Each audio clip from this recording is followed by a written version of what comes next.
और अभी आपको ये भी बताएं कि इस वक्त चीफ जस्टिस उमर अख्तर बंदियाल की सरबराही में जो 3 रुकनी बेंच समाअत कर रहा था वो इस वक्त समाअत मुलतवी हो चुकी है। आपको बताएं इलेक्शन कमीशन की नजरसानी दरखास्त पर समाअत मुलतवी कर दी गई है। इलेक्शन कमीशन का मौक़िफ़ था वसाइल दें इंतखाबात करा देंगे, लेकिन अभी आपको ये बताएं कि यह समाअत मुलतवी हो चुकी है। इसके साथ साथ चीफ जस्टिस के रिमार्क्स भी आपको बताते हैं। उन्होंने कहा कि इलेक्शन कमीशन का मौक़िफ़ था वसाइल दें इंतखाबात करा देंगे। अब इलेक्शन कमीशन ने पिंडोरा बॉक्स खोल दिया है।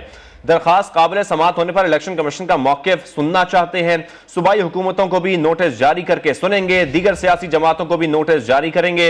इसके साथ साथ चीफ जस्टिस ने यह भी रिमार्क्स दिए कि बाज़ निकात गौर तलब हैं, उन पर फैसला करेंगे। यह भी मद्देनजर रखेंगे कि नजर सानी में नए निकात नहीं उठाए जा सकते।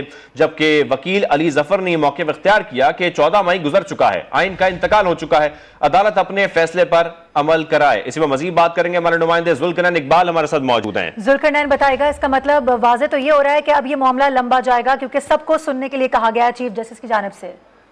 जी बिल्कुल मारूफ, ये एक कह लें कि रिलीफ है बेसिकली इलेक्शन कमीशन और हुकूमत के लिए, क्योंकि नॉर्मली नजरसानी दरखास्तों के ऊपर सिर्फ जो नुकात उठाए गए हों उन्हीं को दोबारा जायजा लेने की हद तक की समाअत होती है या जो नुकता रह गया हो। लेकिन आज सुप्रीम कोर्ट ने पूरी तरह उनके दलाइल भी नहीं सुना इलेक्शन कमीशन के, और अदालत ने कहा कि जो नुकात आपने उठाए हैं वो हमने पढ़ ली हैं, उनमें कई चीजें ऐसी हैं जो पहले आपने नहीं उठाई थी, लिहाजा हम तमाम इन नुकात के ऊपर जो सियासी जमातें हैं उनको भी सुनना चाहेंगे। पंजाब और केपी की हुकूमतें जो हैं उनको भी सुनना चाहेंगे। इसी तरीके से वफाक और तहरीक इंसाफ का मौका भी जाना चाहेंगे। इसी वजह से अदालत ने अब तमाम सियासी जमातें जो पार्लियामेंट में मौजूद हैं उस मुकदमे में फरीक थी, न सिर्फ उन्हें नोटिस जारी करके मंगल तक जवाब मांग लिया, बल्कि वफाकी हुकूमत, attorney general of Pakistan, Punjab और केपी की हुकूमतों, उनकी निगरान हुकूमत है, उन्हें गवर्नर्स को और पाकिस्तान तहरीक इंसाफ को भी नोटिस जारी करके जवाब मांग लिया है। अदालत ने अब मंगल तक कहा कि आइंदा समाअत मुलतवी की है। बैरिस्टर अली जफर जो तहरीक इंसाफ की नुमाइंदगी कर रहे थे अदालत में, उनकी जानिब से एतराज किया गया। उन्होंने कहा कि जुल्करनैन मंगल यानी कल तक नहीं, ये अगले हफ्ते तक, एक हफ्ते तक मुलतवी किया बेसिकली समाअत को। इब्तिदा यही की गई थी कि कल इस मुकदमे को सुन ले अली जफर की जानिब से, लेकिन अदालत ने कहा कि हमने, क्योंकि आप दोनों को पार्टियों को मुज़ाकरात की अदालत ने दोबारा तजवीज़ दी और कहा कि बातचीत करके मामले को दोबारा से ठंडा करें, जो मुज़ाकरात चल रहे थे उनको बहाल करें, क्योंकि अदालत ने, चीफ जस्टिस ऑफ पाकिस्तान ने कहा कि इस वक्त जो सुप्रीम कोर्ट के बाहर हो रहा है अदालत ने उसको भी मद्देनजर रखना है, इसलिए हम 3-4 दिन देखेंगे कि हालात किस तरफ जा रहे हैं, उसके बाद समाअत रखने का मकसद ही यही है, ऐसा चीफ जस्टिस ऑफ पाकिस्तान का कहना था। उन्होंने अली जफर की तरफ से फिर बताया कि अदालत को कि मुज़ाकरात ऐसे माहौल में कैसे हो सकते हैं कि जब मुज़ाकराती टीम के 3 में से 2 अरकान को गिरफ्तार कर लिया गया हो। साथ ही साथ उन्होंने कहा कि तहरीक इंसाफ की तमाम क़यादत इस वक्त गिरफ्तार हो चुकी है, क्या ऐसे माहौल में मुज़ाकरात मुमकिन है। उनकी जानिब से इमरान खान की गिरफ्तारी का भी हवाला दिया गया इस्लामाबाद हाई कोर्ट से। इस पर अटॉर्नी जनरल ऑफ पाकिस्तान ने कहा कि जो एक गलत काम हुआ था इमरान खान की गिरफ्तारी में, उसकी अदालतें तस्दीक कर चुकी हैं, इसलिए उस मामले को दोबारा ना उठाया जाए। तो चीफ जस्टिस ऑफ पाकिस्तान ने ये तजवीज़ दी कि अटॉर्नी जनरल और अली जफर ये दोनों अगर पाकिस्तान सुप्रीम कोर्ट बाहर के रूम में बैठ जाएं, वहां पर बैठ के आपस में बातचीत करें और कायल करें अपनी अपनी क़यादत को दोबारा उसे मुज़ाकराती अमल को बहाल करने के लिए, तो शायद जो मामलात हैं वो ठंडे हो जाएं, क्योंकि अवाम का बहुत नुकसान हो चुका है। चीफ जस्टिस ऑफ पाकिस्तान ने कहा कि सरकारी और निजी अमलाक को भी नुकसान पहुंचाया गया। आज भी चीफ जस्टिस ने कहा कि लोग जंगले और दीवारें फैलान कर आ रहे थे, लेकिन वफाकी हुकूमत बिल्कुल इस मामले में रोकने में उनको नाकाम रही। चीफ जस्टिस ने कहा अभी भी देख लें कि सुप्रीम कोर्ट के बाहर क्या हो रहा है। चीफ जस्टिस ऑफ पाकिस्तान का यह भी कहना था कि ये सारी बातें जो सियासी कुव्वतें जिस अंदाज में काम कर रही हैं ये दुरुस्त नहीं है। तहरीक इंसाफ और हुकूमत दोनों ही, उन्होंने कहा कि जमहूरी और मजबूत सियासी जमातें हैं, तो मुनासिब होगा कि वो दोनों जो बेटर सेंस है वो प्रिवेल करे और मुज़ाकरात के जरिए बहाल करके मामला को ठंडा रखा जाए।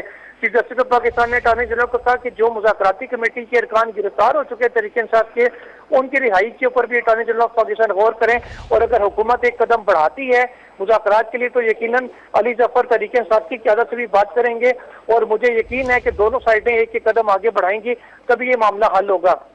अली जफर की जानिब से भी कहा गया कि दोनों हाथों से जब तक ताली नहीं बजेगी उस वक्त तक ये नहीं होगा, मुज़ाकरात नहीं हो सकते। अटॉर्नी जनरल ऑफ पाकिस्तान ने कहा कि जो बातें हो चुकी हैं उनके ऊपर जो है दोबारा बहस ना की जाए, सियासी मामले को इससे दूर रखा जाए, क्योंकि अटॉर्नी जनरल का कहना था पहले भी जब मैंने बड़ी मुश्किल से मुज़ाकरात के पे दोनों अफ्रीकैन को एक टेबल पर लेकर आया था, उस दौरान उन्होंने कहा कि इत्तेफाक काफी हद तक हो चुका था, इतनी जल्दबाजी में अगर मुज़ाकरात खत्म ना होते तो यकीनन ये मामला किसी न किसी तरफ लग जाता, लेकिन अचानक से पता नहीं क्या हो गया था के जो मुज़ाकरात उनको खत्म कर दिया गया। इस पर अली जफर की जानिब से कहा कि एक तो गिरफ्तारियों का सिलसिला नहीं रुक रहा था, दूसरा ये कि जो तारीख थी इंतखाबात की उस पर हुकूमत लचक दिखाने को तैयार नहीं हो रही थी, तो इस वजह से मुज़ाकरात को हमें फौरी तौर पर खत्म करना पड़ा। अब अदालत ने तजवीज़ दी है सियासी जमातों को कि वो दोबारा से मिल बैठ के मुज़ाकरात अगर करें तो ये मामला हल हो सकता है। सिर्फ पाकिस्तान ने कहा कि जो आइन है उसके ऊपर अमल दरामद के लिए सुप्रीम कोर्ट ऑफ पाकिस्तान की जिम्मेदारी है, लेकिन मौजूदा जो हालात है, खासकर जो बाहर इस वक्त चल रहे हैं, ऐसे में आइन पर अमल दरामद करवाएगा कौन, सिर्फ ये है। अली जफर की जानिब से कहा गया कि क्योंकि हुकूमत मुज़ाकरात में संजीदा नहीं है, इसलिए मुनासिब होगा कि अदालत अपना जो 14 मई का फैसला था उसके ऊपर अमल दरामद करवाए। तहरीक इंसाफ की यही सदा है। इस पर चीफ जस्टिस ऑफ पाकिस्तान ने उन्हें जवाब दिया कि क्या इन हालात में आइन पर अमल दरामद हो सकता है। दूसरा उन्होंने ये भी कहा कि आइन के ऊपर अमल दरामद सिर्फ अदालत ने आइन को नहीं देखना, जो हालात हैं उनके ऊपर भी अदालत ने नजर रखनी है, और फ्रीकैन का हमेशा कंडक्ट से कर ही अदालत रिलीज करती है। इसलिए बेहतर होगा कि दोनों जो फ्रीकैन है वो हाई ग्राउंड के ऊपर जाए, आला इखलाक है उसको अपनाए, ताकि तभी उनका कंडक्ट देकर अदालत रिलीज देने की तरफ जा सकेगी। चीफ जस्टिस ऑफ पाकिस्तान ने कहा कि 90 दिन में इंतखाबात कराना आइन का बुनियादी तकाजा है, लेकिन अगर जंग की सूरत हाल हो तो ऐसे में क्या होगा। उन्होंने कहा कि जस्टिस अफजलुल्लाह की एक जजमेंट है, पुराने जो सुप्रीम कोर्ट की फैसला है, उसके मुताबिक ऐसी सूरत हाल के अंदर जब जंग या ऐसा माहौल हो तो आइन बिल्कुल खामोश है, कानून खामोश है कि उस सूरत में इंतखाबात हो सकेंगे या नहीं। चीफ जस्टिस ऑफ पाकिस्तान ने कहा कि जब तक मामला ठंडे नहीं होंगे इस किस्म के इंतखाबात कराने का भी फायदा नहीं होगा, कि जब कोई फ्री जितनी पोलराइजेशन हो चुकी है कोई रिजल्ट तस्लीम ना करे तो ऐसे में क्या करेंगे। पाकिस्तान ने कहा कि जो हुकूमत है पीटीआई की जो है वो हुकूमत ऐसे देना चाहती है। दोनों फ्रीकैन से हम बिल्कुल बिल्कुल ये आम रिमार्क्स भी दिए गए हैं, आप तफसीलन बता रहे हैं। इस हवाले से अपने नाज़रीन को बताते हैं कि इलेक्शन कमीशन की नजरसानी दरखास्त पर समाअत अगले मंगल तक मुलतवी कर दी गई है, जबकि चीफ जस्टिस ने ये रिमार्क्स दिए हैं कि जिस अंदाज में सियासी कुव्वतें काम कर रही हैं ये दुरुस्त नहीं है, लोग जानों से हाथ धो रहे हैं, इदारे खतरात और धमकियों की जद में है।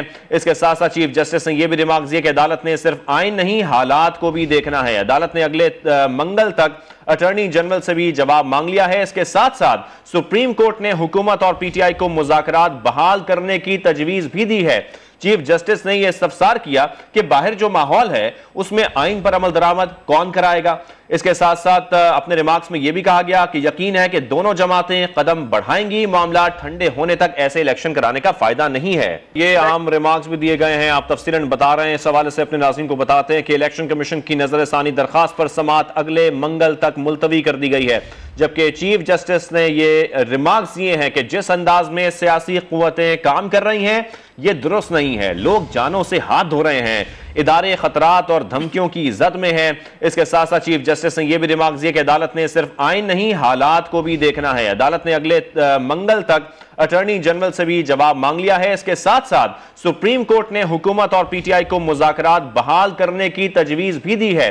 चीफ जस्टिस ने यह इस्तफसार किया कि बाहर जो माहौल है उसमें आइन पर अमल दरामद कौन कराएगा। इसके साथ साथ अपने रिमार्क्स में यह भी कहा गया कि यकीन है कि दोनों जमातें कदम बढ़ाएंगी, मामला ठंडे होने तक ऐसे इलेक्शन कराने का फायदा नहीं है।